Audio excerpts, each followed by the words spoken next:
성경 말씀 봅시다. 열왕기하 15장 1절부터 12절까지 교독하겠습니다. 1절에 이스라엘 왕 여로보암 27년에 유다왕 아마샤의 아들 아사랴가 왕이 되니 위에 나아갈 때에 나이 16세라 예루살렘에서 52년을 치리하니라. 그 모친의 이름은 여볼라라 예루살렘 사람이라.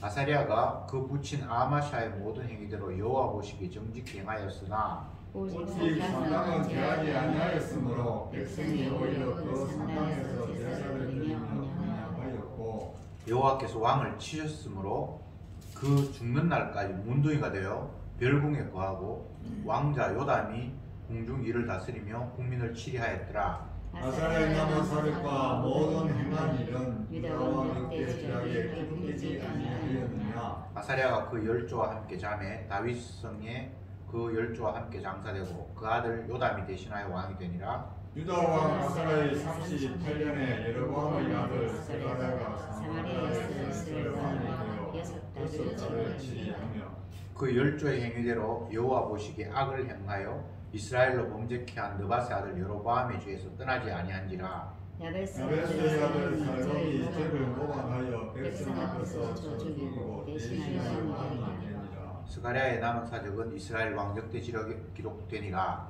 여호와께서 여호에게 말씀하여 이르시기를 너 자손이 이스라엘 위를 이어 4대까지 이르리라 하신 그 말씀대로 과연 그렇게 되니라. 아멘. 아멘. 오늘 읽은 말씀은 남쪽의 10대 왕 아사랴에 대한 이야기, 그리고 북쪽 왕 14대 스가랴에 대한 이야기를 함께 읽었습니다.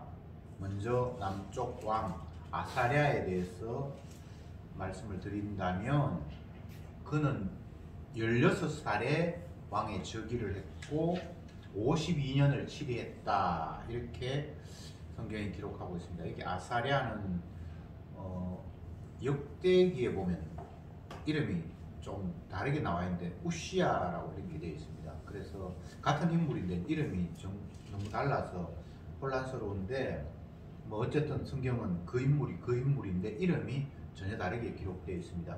학자들에 의하면 본명을 기록하거나 또 아니면 왕이 되어서 이름을 아마 바꾸어서 그렇게 다른 것 같다, 뭐 이런 이야기를 하는데 성경에는 그런 내용은 없으니까 그냥 한 인물이 두 다른 이름으로 칭해진다는 것을 그냥 우리가 상식적으로 알면 되겠습니다.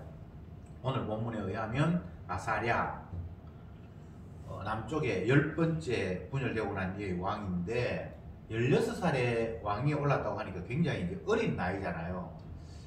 여기 오늘 본문 11개는 안 나타나는데 역대기에 보면 그때 선지자가 그 어릴 때는 잘 이렇게 조언을 해서 선지자가 살아있을 때는 정치를 잘했다, 이렇게 돼 있고, 선지자가 죽고 난 이후에는 좀 방자해서 본인 스스로가 성전에 가서 분향을 하다가 하나님의 저주를 받아서 문둥병에 걸려서 그 이후로는 별궁에 쫓겨나서 거기에서 죽을 때까지 살았다, 이렇게 역대기에는 기록하고 있고, 오늘 여기 본문에는 그냥 문둥병에 걸렸다는 이야기가 있는데 왜 걸렸다는 이야기도 없고 그냥 간단하게 이야기를 하고 있어서 제가 역대기 이야기를 조금씩 첨가시켜서 아사랴에 대한 이야기를 말씀을 드리겠습니다.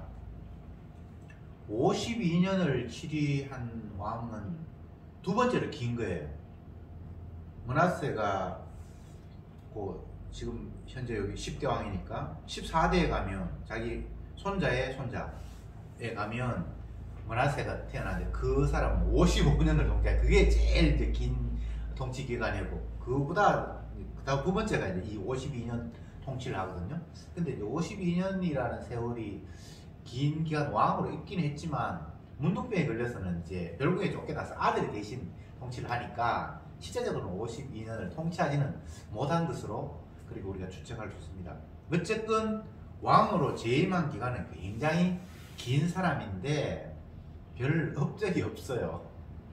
그냥 뭐 앞부분에는 그냥 여호와 보시기 정직히 행했다 그렇게 나와 있지만, 그때는 주로 선지자가 계속해서 그에게 코치를 하고 지도를 해서 그 선지자의 말에 따랐을 때에는 바르게 행했는데, 그 선지자 죽고 난 이후에는 지 마음대로 성전에 가서 분향을 하다가 하나님의 저주를 받아서 문둥병에 걸리고 별궁에 쫓겨나서 죽는 날까지 그냥 아들이 대신 통치했다, 이런 이야기를 했습니다. 근데 제가 이제 왜 이 이야기를 길게 했는가 하면, 52년이라는 세월이 인간적으로 보면 굉장히 긴 시간이고, 이스라엘 역대 왕으로 봐도 두 번째로 재임 기간이 길었음에도 불구하고 의미 없는 시간이었다라는 걸 제가 말씀을 드리는 겁니다. 그러면 이 두 번째 내용에 나타나 있는 북왕국의 14대 왕 스가랴 이야기를 좀 해보면, 이 사람은 6개월을 치리했다 이렇게 돼 있고, 여호와 보시기 악했다, 그리고 신하에게 살해됐다, 그리고 그가 죽음으로 말미암아 하나님께서 에후의 자손들이 네가 4대까지는 왕위를 이을 것이다, 그 이후로는 왕국을 빼앗길 것이다 약속을 했는데 그 약속대로 됐다, 이렇게 이야기하고 본문이 끝이 났습니다. 자, 남왕은 52년 치리했고, 이 당시에도 북왕은 6개월 치리했고, 이렇게 같은 시대에 대비를 시켜놓고 결국은 별거 없는 거예요. 길어도 의미 없고 짧아도 의미 없고, 중요한 것은 하나님께서 예언한 대로 에후의 가문이 4대까지 왕위를 이을 거라고 했는데, 그 4대 끝나고는 이제 다른 사람에 의해서 왕이 차지했다, 그 왕이 연결하는 것은 4대로만은 끝이 났다, 이건 하나님의 약속대로 됐다. 중요한 것은 오늘 본문 읽었는데 15장 1절부터 12절까지 읽었는데 12절이 제일 핵심이에요. 여호와께서 누구누구에게 말씀하신 대로 이루어졌다, 이게 핵심이에요.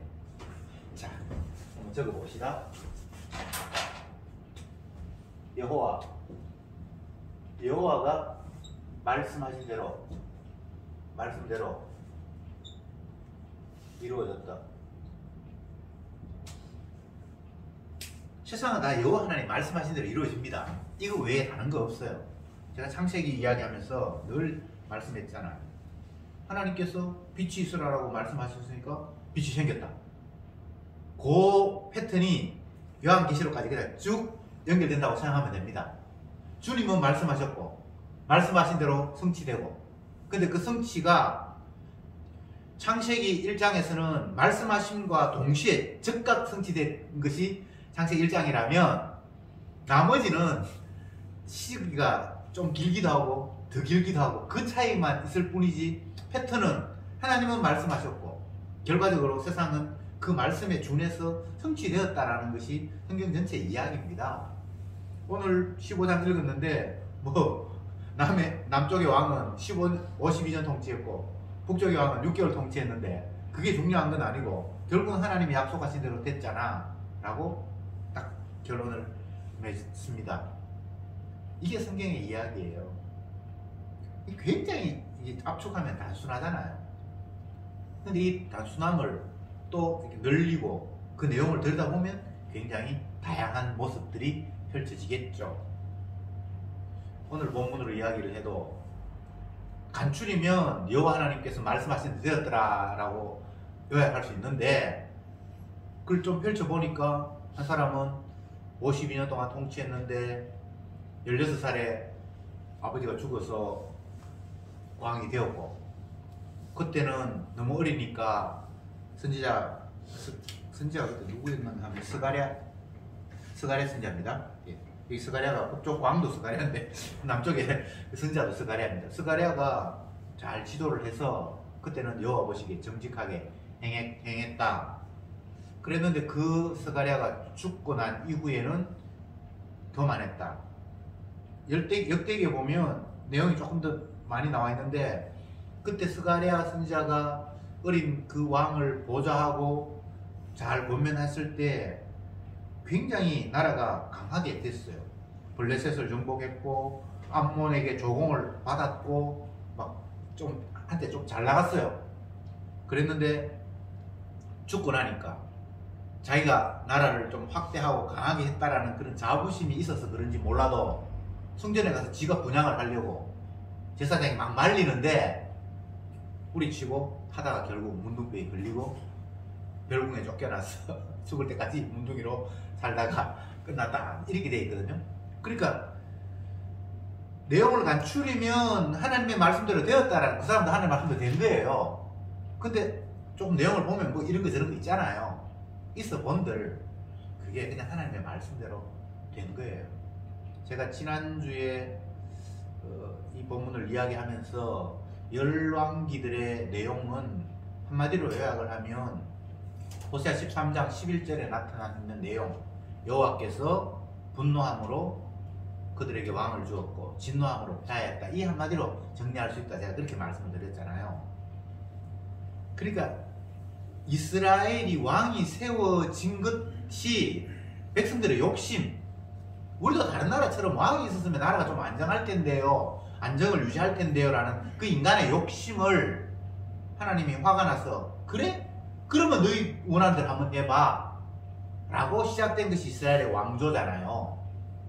그래서 결론은 어떻게 되겠어요? 봐, 세상 왕 흉내 내다가, 세상 나라 흉내 내다가 결국은 너희들은 이 모양 이 꼴이 되었지 라는 것이 이스라엘의 왕조거든요. 하나님 말씀대로 된 거잖아요. 그러면 이제 이 이야기를, 우리의 이야기를 이제 한번 당겨와 봅시다. 우리는 어떨까요? 우리도 하나님의 약속대로 될 마음은 없어요. 조금만 더 구체적으로 이야기를 한다면 이 세상의 모든 필조물들은 주님의 자기 영광을 위해서 만들었어요.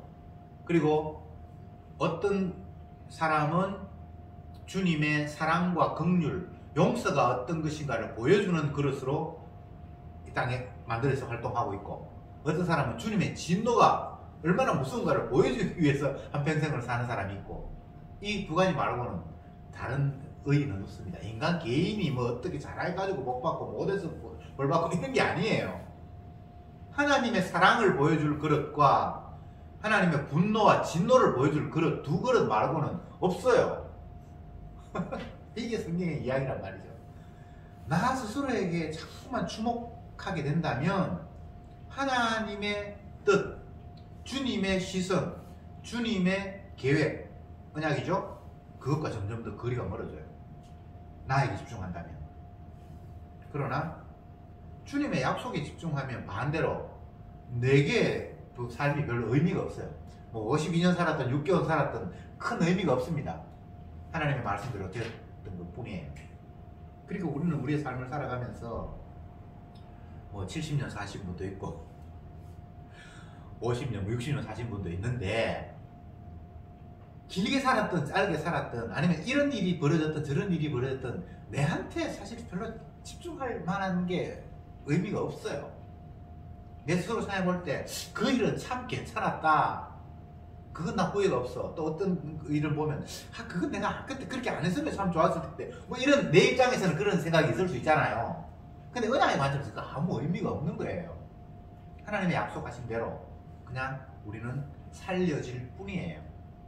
그러니까 성도는 늘 내게 집중하고 내 삶에 자꾸 이렇게 천착함이 아니라, 주님이 뭐라고 말씀하셨지? 주님께서 자기 약속을 이루기 위해서 나는 어떻게 활용하시지? 그냥 주님의 말씀에 끌려가는 내 모습을 바라보면 돼요. 그러면 찬송이 나오고 감사가 나오고 기쁨이 나오고, 그리고 예수 그리스도의 피의 의미가 우리에게 깨달아지는 은혜가 있어요. 구약의 선지자들도 결국은 우리를 대신하실 그분, 우리의 허물을 덮어주실 그분에 대해서 집중을 하고, 신약에는 우리의 죄를 위해서 피 흘리신 그분, 그분의 피, 이것에 집중하거든요. 베드로의 표현에 의하면, 베드로전서에서 우리가 살폈잖아요. 뭐라고 이야기합니까? 예수 그리스도의 피뿌림을 위하여 선택받은 너희, 이렇게 한마디로 딱 정리를 해버리잖아요. 주님의 피가 어떤 것인가를 보여주기 위해서 선택된 너, 천국 가기 위해 선택됐다거나 복 받기 위해 선택됐다고 그렇게 말하지 않고 예수님의 피의 의미가 무엇인지를 보여주기 위해서 부름받은 너희들. 참 이런 시각은 전혀 자기 자신 개개인에게 관심 기울임이 아니라 하나님의 약속을 바라보면서 깨닫게 된 시각이잖아요. 그리고 이 시각을 그대로 이 오늘 본문 11기에 적용을 시켜보면 이들은 다 주님의 긍휼과 사랑을 보여주는 그릇인데 남쪽 왕은 주님의 사랑이 어떤 것인지 용서가 어떤 것인지 보여준다면 이 북쪽 왕은 주님의 분노를 보여주는 그릇이에요. 물론 사랑을 보여주는 이 남쪽 왕 가운데도 주님의 분노하는 모습도 또 있죠. 그죠? 사랑 가운데 분노와 또 용서가 다 있죠. 그저께 이 목사님 금요일날 강의하면서 그 이야기를 하셨잖아요. 율법 안에 사랑과 진노가 다 함께 있다 이렇게 말씀하셨잖아요. 그러니까 그게 사랑받았다 뭐 분노했다라는 게 중요한 것이 아니라 주님이 약속대로 이끌어 가시면서 주님의 일하심에 내가 편입되었다라는 그 사실이 중요한 거예요. 항상 세상은 말씀대로 될 뿐이에요. 말씀 외에 다른 세상은 없어요. 말씀대로 오늘 본문 15장 12절 다시 한번 봅시다. 여호와께서 예후에게 말씀하여 이르시기를 네 자손이 이스라엘 위를 이어 4대까지 이르리라 하신 그 말씀대로 과연 그렇게 되니라. 여호와의 말씀대로 과연 그렇게 되었다. 너희들은 여기에 주목해야 된다 라고 열왕기를 기록한 기자가 우리에게 촉구하고 있는 거예요. 옛날에 있었던 사람들, 수천 년 전에 있었던 사람들 이름 기억하기도 힘들고, 근데 그런 게 중요한 것이 아니고 하나님께서 그들에게 말씀하셨는데 과연 그렇게 되었어. 그러면 너희들도 하나님의 말씀대로 될 거야. 이게 성경의 이야기예요. 말씀대로 된다는 거예요. 말씀 외에 다른 세상은 꿈꾸지 마세요.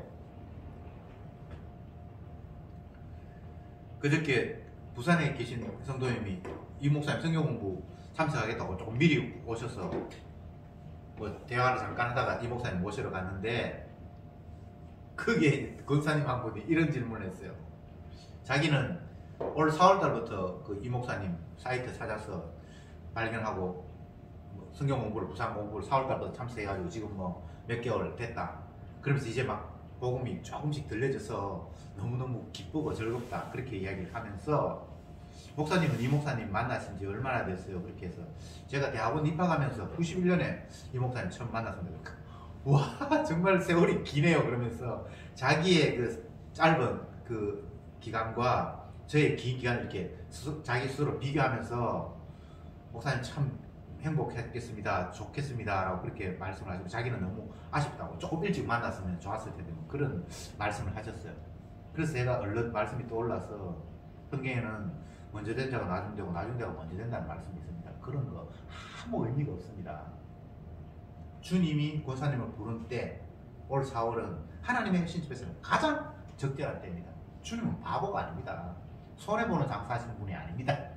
제가 이제 그렇게 이야기하니까 또 내 중심으로 생각했네요. 성경에 그런 말씀이 있습니다. 이렇게 알고 있었지만 그게 나한테 적용이 안 됐는데 이제 새롭게 적용이 돼서 너무 감사하다. 그런 이야기를 잠깐 주고받았습니다. 나의 관점에서 보면 더 일찍 복음 알아서 세상에서 헤매지 않았으면 얼마나 그 세월이 좋았겠습니까만 그건 나의 관점이고요. 주님의 시각은 주님은 적절한 때에 가장 합당한 때에 다 부르시거든요. 그리고 복음을 길게 들었으면 많이 알고 짧게 들었으면 조금밖에 모른다라는 그 생각도 전혀 성경적이지 않아요. 먼저 된 자가 나중 나중에 먼저 된다. 이 말은 그런 인간적인 시간 계산 그거 아무 의미 없다는 거예요. 주님이 깨닫게 하시면 그 순간에도 깨달을 수 있고 20년 50년 돼도 뭐 깨닫게 못하면 아무것도 의미 없고 오늘 본문에서 52년과 6개월의 차이가 있을 수 있지만 그냥 말씀 앞에서 그 차이가 없습니다. 다 52년이든 6개월이든 여호와께서 말씀하신 대로 과연 되었잖아. 그 한마디에 그냥 끝나버리는 거예요. 네. 뭘 했다 뭘 못했다 그것도 주님의 말씀하신 대로 됐더라. 그걸 하나로 끝나버린 거예요. 그러니까 내가 자랑할 일도 없고 후회할 것도 없고, 다만 지금 이 순간 내가 나를 말씀 앞에 비추어 보면서 주님이 이끄시는 세상, 주님이 자기 피를 만방에 전하면서 내가 만유의 주야라고 스스로 자랑하시는 그 주님의 그 일하심 앞에 우리 그냥 빠끈빠끈 찬양하면서 기뻐하는 것, 그거 말고는 우리가 할 일이 아무것도 없어요. 옛날에 어떻고 저떻고 뭐 그런 이야기 할 의미가 없어요. 그 모두는 다 주님의 주심을 드러내기 위한 과정으로 우리를 그렇게 활용하신 것 말고는 아무것도 아닙니다. 예. 내 과거 자랑하고 네 과거와 비교하고 그거 아무 의미가 없어요. 길었다 짧았다 그것도 의미가 없어요. 그때 한때 잘 나갔는데, 그때는 고생 무지하게 했는데 그거 아무 의미가 없어요. 주님이 자기 말씀 성취하는 과정에서 우리를 이런 코스로 인도하기도 하고 저런 과정으로 이끌기도 하셨을 뿐이에요. 도토리 키재기 할 일이 없습니다. 네가 잘했네 내가 잘했네 아무 의미가 없습니다. 세상은 예수 그리스도의 주되심을 드러내고 자랑하는 세상이지 다른 세상 아니에요. 피조물끼리 누가 낫네 뭐 그런 거 자랑할 것도 아무것도 없어요. 이 땅의 모든 나라들은 다 주님의 언약을 보여주기 위한 그냥 그 역할 말고는 없어요. 이스라엘도 주님의 언약을 보여주고 이방 나라도 주님의 언약을 보여주고 결과적으로는 다 그냥 끝나버려요. 모든 피조물, 특히 피조물 가운데 인간은 다 죽습니다. 열왕기 우리가 지금 쫙 15장까지 왔잖아요. 하까지 다 죽었잖아요. 여러분들이 사울도 죽고 다윗도 죽고 솔로몬도 죽고 다 죽었잖아요. 피조물은 죽습니다. 끝납니다. 피조물이 영원한 방법은 없어요. 그런데 하나님의 아들은 죽었는데 아버지가 그 아들을 살렸어요. 그게 이제 영원한 거죠. 무엇을 주님이 말씀하시고 싶은가 하면 가짜와 진짜를 비교하면서 진짜를 돋보이게 하기 위한 과정으로 피조물인 가짜가 만들어진 거예요.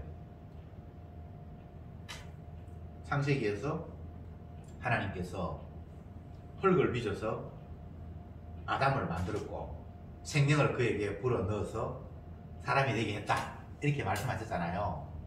근데 그 만들어진 피조물 사람은 진짜 사람 하나님의 아들과 대비되기 위해서 부서지는 인간으로 흙인 인간으로 만드는 거예요. 아시겠습니까? 그러니까 우리는 항상 이 땅의 인간들이 참 인간인 하나님이 진짜 인정하시는 그 아들 예수님을 드러내고 돋보이게 하기 위해서 가짜로 우리가 존재한다는 걸 늘 잊으면 안 돼요. 가짜인 줄 아는 것이 신나는 거예요. 제가 부산 오신 그 집사님 이야기 한 번 더 하겠는데 남자분 그분 있잖아요.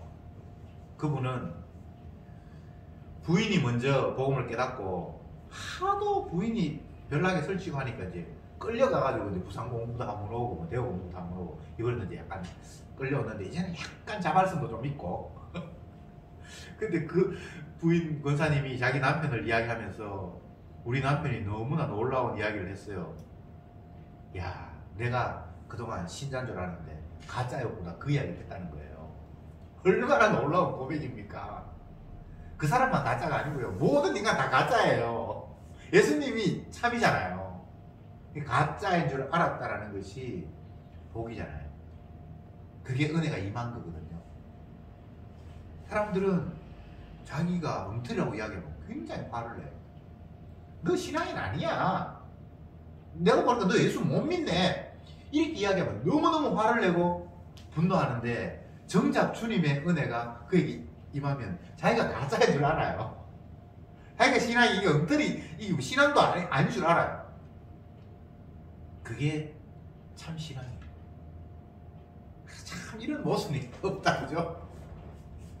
가짜인 줄 아니까 그게 진짜다. 이 말이 정말 세상적인 관점에서는 완전히 모순되는 이야기인데 은혜 안에서는 그게 참이에요.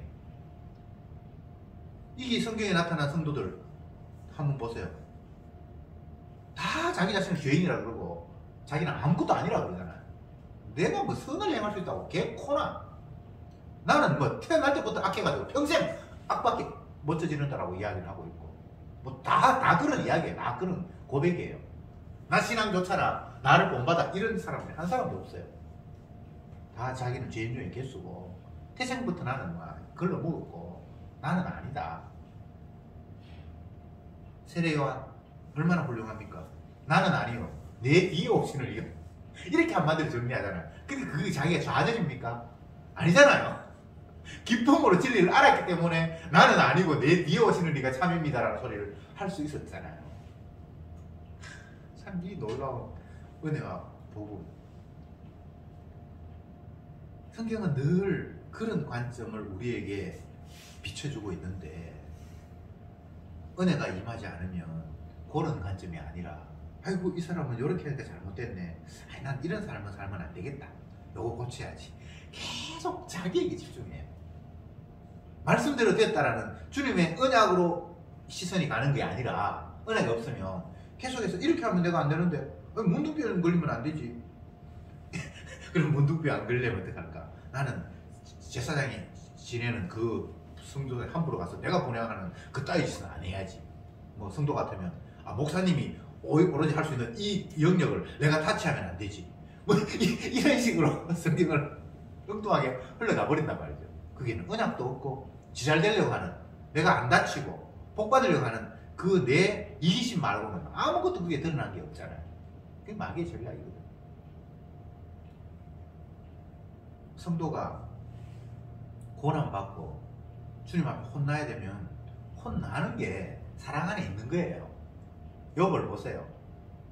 얼마나 뭐 혼나는 것도 아니지만 주님이 하신 일을 보여주기 위해서 그는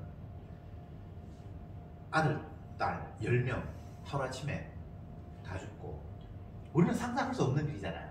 그걸 어쩌면 저주받았다라고 언약을 모르는 사람들의 관점에서 저주받았다고 친구들이 이야기를 하잖아요. 근데 그게 과연 저주입니까? 그게 은혜 안에 있는 건데 사랑 안에 있는 건데 그러니까 형통하고 잘된 것도 은혜 안에 있는 거고 반대의 상황도 욥 같은 사람은 은혜 안에 있는 거잖아요. 성도는 그런 존재들이에요. 형통한 날도 있고 공고한 날도 있고 뭐 이런 날도 있고 저런 날도 있는데 그것이 내 입장에서 보면 불편한 것도 있고 좋은 것도 있지만 그거 성경은 내 입장을 말하는 게 아니니까 하나님이 자기 언약을 드러내고 주님의 자기 영광을 드러내기 위해서 우리를 높이기도 하셨다가 낮추기도 하셨다가 울게도 하셨다가 웃게도 하셨다가 만나기도 하셨다가 헤어지기도 하셨다가 그런데 그게 주님의 언약의 관점이 아닌 유교 관점이 돼버리면 주님이 하신 일 가운데 환영할 것도 있고 거절할 것도 생기는 것처럼 그렇게 느끼시잖아요. 그렇죠, 그죠? 예, 오늘 이 본문을 이야기하면 아사랴 같은 사람은 왕이 되어서 긴 기간 동안 통치했다. 또 젊은 시절에는 하나님 보시기에 정직히 행했다. 이런 것만 있었으면 좋겠다. 뒷부분에 문둥병에 걸리고 별궁에 쫓겨나서 이런 거 없었으면 좋겠다. 이런 생각을 할 수 있잖아요. 그러나 이게 주님의 하시는 일 가운데 있기 때문에 그런 식으로 나눠야 될 이유가 없어요. 다 은혜입니다. 다 은혜. 이쪽 북쪽 왕 말고 진노의 그릇으로 선택된 사람들 말고 은혜의 그릇, 용서가 무엇인지 보여주기 위해 선택받은 자는 이러나 저러나 다 은혜입니다. 그러니까 사도 바울 같은 사람은 그리스도 예수 안에 있는 자에게는 다 예스만 되지 노는 없다.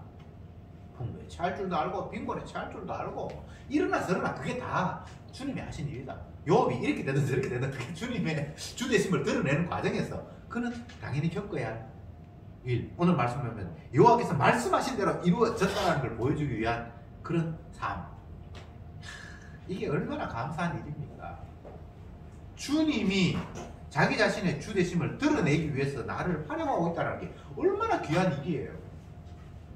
이스라엘 백성들이 율법의 의미를 보여주고 이방 나라와 이스라엘이 어떻게 차이가 나는 걸 보여주기 위해서 그들이 선택됐다. 그들이 다 구원을 얻었다는 말이 아니고 그 자체가 귀하다는 거예요. 하나님 말씀을 펼쳐 보이는 일에 그들이 부름받았다는 자체가 너무나 귀한 일이라는 거예요. 왜? 말씀보다 더 귀한 건 없어요. 바꿔 이야기하면 세상은 말씀대로만 돼요. 근데 그 말씀이 나를 통해서 활용이 되고 주님께서 보여주시는 일로 이끌어 가시니까 그게 얼마나 귀한 일입니까? 말씀이 안 보이면 아무것도 모르는 거잖아요. 언약을 모르면 세상이 어떻게 돌아가는지 모르잖아요. 지금 요 시점쯤 되면, 지금 이제 10월 초죠. 11월 말부터 10월 초 되면 미래를 예측하는 저자들의, 똑똑한 사람들의 책이 지금 쏟아져 나옵니다. 우리나라 같은 경우에도 뭐 김난도 교수나 이런 사람들은 2022년에 가장 인기 있는 핫한 뭐 그런 소비품은 어떤 것이며 어떻게 패턴이 흘러갈 것인가, 그런 책이 나왔고요. 또 국가적으로 보면 유엔에서 2022년을 미래에 예측하면서 뭐 어떻게 될 것이냐, 그런 책이 지금 막 나와요. 근데 그들이 언약을 모르기 때문에 그들의 예측하는 바는 과거의 지난 날들을 이렇게 유추해 보면서 이렇게 흘러왔으니까 이제는 이렇게 흘러가지 않을 것인가 라는 그런 희망사항과 그냥 추측이죠. 그죠? 그럼 언약을 모르는 거잖아요. 그러니까 다 거짓말이에요. 설사 그와 비슷하게 흘러갔다 할지라도 그게 참이 아니에요. 다 엉터리예요. 세상은 말씀대로만 됩니다. 주님이 약속하신 대로만 펼쳐집니다. 그런데 그 약속 언약이 믿어지고 깨달아졌다라면 모든 게 다 보이는 거잖아요. 물론 뭐 구체적으로 어떻게 된다라는 게 아니라 커다란 흐름 속에서 주님이 약속하신 게 보이잖아요. 그 약속대로 보면 만물은 예수 그리스도의 보혈의 피가 얼마나 귀한 것인가를 보여주기 위해서 세상에 펼쳐졌고, 모든 피조물들이 예수 그리스도 앞에 머리 숙여서 복종할 날이 있을 것이고, 믿는 사람들은 믿는 그 순간 주님 앞에 복종하고, 안 믿는 사람들은 마지막 지옥에 가서라도 주님을 찬양할 수밖에 없고 머리 숙일 수밖에 없도록 하는 것이 주님이 만드신 약속의 세상이잖아요. 지옥 가서 주님을 인정하는 거 얼마나 불쌍합니까? 그럼 뭐 불쌍해도 어쩔 수는 없어요. 주님께서 그렇게 만들어 오셨어요. 단 성도는 살아있는 이 순간 주님의 은혜가 임해서 주님을 찬송할 수 있고 그 주님 앞에 복종할 수 있다는 게 얼마나 감사한지 몰라요. 모든 피조물들이 예수를 주라 신하고 그 앞에 무릎을 꿇게 하셨다. 주님 앞에 주라고 신하고 무릎 꿇는 이 삶 말고 우리에게 더 행복하거나 귀중한 삶은 없어요. 제가 세례요한 이야기 자주 하는데 너무나 표현이 정확하니까, 나는 쇠해야 되고 그분은 흥해야 된다. 이게 겸손 아니잖아요. 언약을 제대로 깨달았기 때문에 나올 수 있는 고백이잖아요. 어느 인간이 자기 자신이 쇠하는 걸 기뻐하겠습니까? 그런데 쇠해야 하는 게 마땅한 거예요. 세례요한은 어떤 식으로 쇠했죠? 젊은 나이에 목 댕강 잘리는 걸로 쇠하는 걸로 끝났어요. 그거 뭐 불행한 거 아니에요. 이래 쇠하나 저래 쇠하나 우리는 쇠해야 되고, 가짜니까 우리는 죽어야 되고 없어져야 되고, 진짜이신 예수를 돋보이기 위해서 나는 쇠해야 되고 그분은 흥해야 된다는 것이 피조물이 깨달은 가장 커다란 행복이에요. 창조주와의 자기의 관계를 정확하게 이해한 그것 외에 다른 것 없어요. 쇠해야 된다 그러니까 내가 뭐 노숙자가 돼야 되나 이렇게 생각하는데 그런 게 아니고, 노숙자가 되든 뭐 요양병원에 가든 아니면 평생 건강하게 살다가 어느 날 갑자기 뭐 고혈압으로 죽든 뭐 그거 상관없이 다 그건 쇠하는 거예요. 죽으니까, 흙이니까 흙으로 돌아가는 거잖아요. 왜? 영원한 분이 따로 계신다는 걸 보여주기 위해서 그거 돋보이려고 우리는 쇠해져 가는 거잖아요. 감사하시기 바랍니다. 내 쇠해져 감이 주님의 영원함을 자랑하고 돋보이는 그런 비교 대조의 관계로 만들었으니까 그게 감사한 거잖아요. 뭐 불행한 거 있습니까? 언약을 떠나서 나에게 집중하면 모든 게 다 불행해. 내 중심으로 말하고, 주님이 예수님 중심으로 펼쳐놓은 세상에 예수님 중심으로 보면 아멘, 감사합니다, 찬송이 나오고 기쁨이 나오는데, 주님 중심으로 만들어 놓은 세상에 내 중심으로 자꾸 바라보니까 이거는 모든 게 다 불평이고 답이 없어요. 아이고 어떡할까? 아이고 몸이 계속 쇠해져 가는데 어떡할까? 제가 텔레비전 보다가 깜짝깜짝 놀라는 것 중에 하나가 뭔가 하면 20년 전에 10년 전에 진짜 이뻤던 여배우들이 어느 날 갑자기 막 얼굴이 막 퉁퉁 뭐 이게 뽑고 뭐 아마 그게 성형수술이 잘못되어 그런지 모르겠지만 너무 변한 모습을 보면서 아이고 저 아름다움도 진짜 한순간이구나. 근데 그게 복음이잖아요. 너희는 쇠하여야 하고 너희는 잠시 다 사라져 버릴 것이고 하나님의 아들 예수님만이 영원하다라는 것을 보여주는 적나라한 그림인데 본인이 그걸 알면 그 망가진 모습을 보면서 그렇지 나는 망가져야지. 이 세상의 모든 피조물도 다 망가져야지. 창조자 하나님만 영원하고 예수님만이 영원한데 라고 될 텐데 지중심으로 바라보면 얼마나 화가 나겠습니까? 청춘을 돌려다오. 얼마나 안타까웠으면 그런 그 노랫말이 나왔겠어요. 옛날에 자기가 잘 나갔는데 아이고 내 모양 내 꼴이 왜 이 모양의 꼴이냐. 복음은 예수님에 관한 것입니다. 내가 어떻게 되고 하는 게 복음에는 없어요. 피조물이 천국 갔냐 지옥 갔냐 복 받았냐 저주 받았냐 그게 복음의 내용이 아니에요. 맞죠? 하나님의 아들 예수님에 관한 것이 성경의 이야기고 그게 기쁜 소식이고 근데 예수님이 어떻게 하셨습니까? 아버지께서 자기에게 맡긴 생명을 구원하기 위해서 자기 자신의 보혈, 희생의 보혈을 뿌림으로 말미암아 그 피가 얼마나 대단한 위력이 있는가 그 사랑이 얼마나 대단한가를 보여주는 일을 십자가에서 하셨잖아요. 그걸 갖다 베드로는 너희들은 핏부림을 위하여 선택받은 자다. 그 말이 얼마나 엄청난 이야기입니까? 너희들이 행복하기 위해서 세상에 산 사람이 아니다. 그런 거 아니에요. 자녀 교육 잘 시키라고 내가 너희를 불렀다. 그런 말이 아니에요. 예수님의 피가 얼마나 소중한가를 보여주기 위해서 너희들은 선택받은 사람이다. 만약 저와 여러분이 주님의 피의 은혜를 믿는다면 피 외에는 자랑할 게 없잖아요.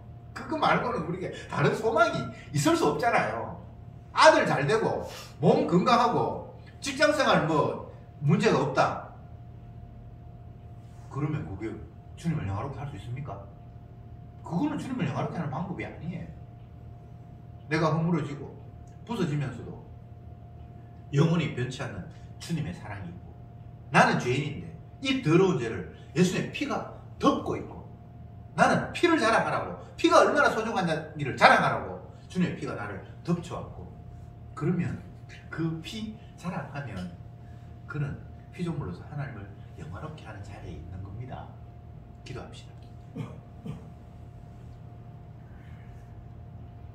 여호와께서 말씀하신 대로 과연 그렇게 되니라. 주여 이 말씀이 저희들의 귀에 쟁쟁이 살아있게 하옵소서. 하나님이 말씀하셨고 그 말씀대로 되면 됐지 왜 자꾸 그 말씀에서 떠나서 나의 개인적인 욕망을 거기에 집어넣습니까? 이것이 마귀의 장난인 줄 믿사오니 주여 주님의 주되심을 드러내는 일에 찬송하며 감사하며 끌려가는 저들이 되게 하옵소서. 예수님의 이름으로 기도드리옵나이다. 아멘.